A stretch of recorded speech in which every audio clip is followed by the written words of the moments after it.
they really do mean just trying to find that acceptance because I didn't feel that at home.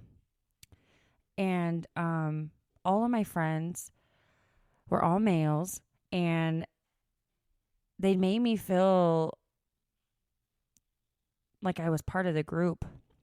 They loved being around me, and I loved being around them. And I had one good, really close girlfriend, and we hung out all the time. But when we would hang out, it was just getting high and hanging out with guys. So I got that feeling of love from my friend and these other guy friends and my friend's sister, and I felt like this was it. This is what love feels like. And it was fun and it was exciting, and I never wanted to be home ever because going home meant dealing with my dad and his drinking and the abuse, and I didn't want that anymore. I wanted to be out on the street hanging out. And that is where I started to pick up on that love feeling, but it was not the right kind of love. And so that's something that I think we've all kind of dealt with, where we kind of resort to going to other places so that we can feel that love, so that we can feel the acceptance and we can feel the affection, and it makes us feel good. But we forget about loving ourselves, and we forget about what true meaning of life is.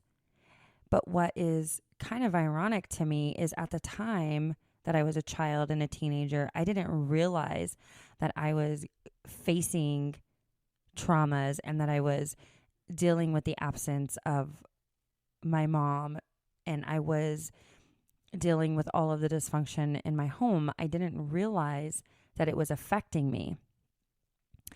Because, growing up, we didn't ever talk about counselors. My dad never brought up what it was like to actually speak of your feelings and, what you're going through. We didn't talk about that kind of stuff. I never even was able to go to him about just growing up as a female and how your body changes. And I never had that opportunity to be able to, you know, talk about those things.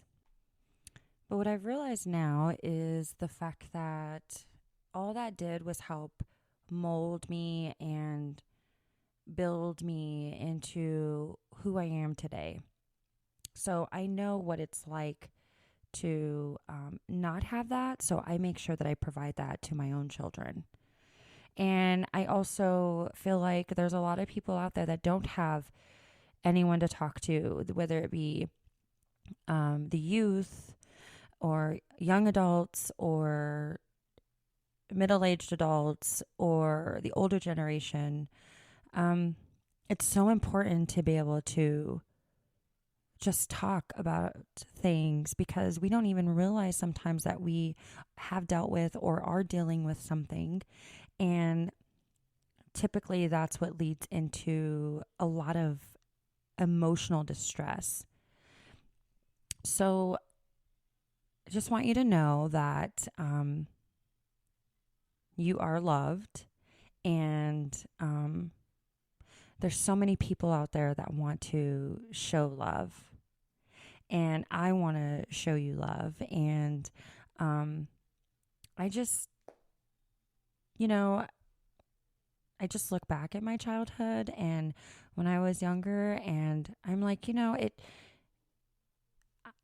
I didn't have the best of everything, but what I went through, I'm grateful for because it gave me an opportunity to reflect on it and to build my life off of it, on how I should redirect how I am as a mother and how I want my children to grow up and how I want them to be given that opportunity to be able to speak how they feel and not experience the neglect or the abuse.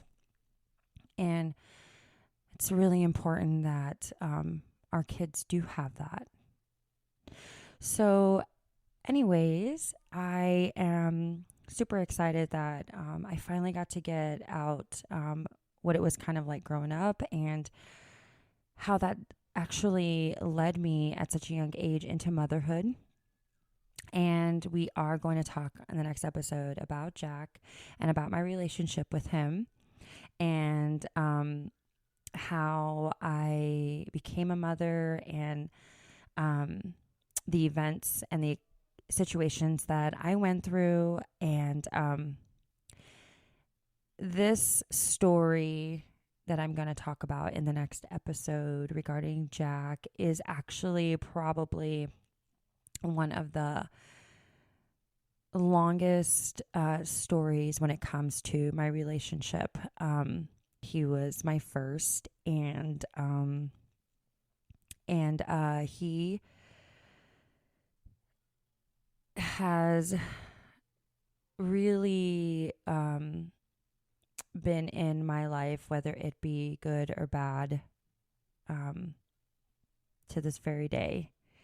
And it was years of events that have taken place.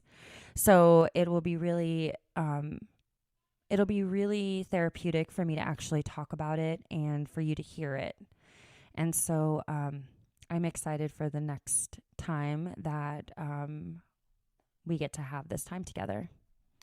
So I will look forward to that. And I look forward to hearing any feedback, or if you just want to reach out to me and ask me questions, or if you are dealing with something and you need direction or you need advice, or if you just need someone to listen to you and hear your story, you can always depend on me.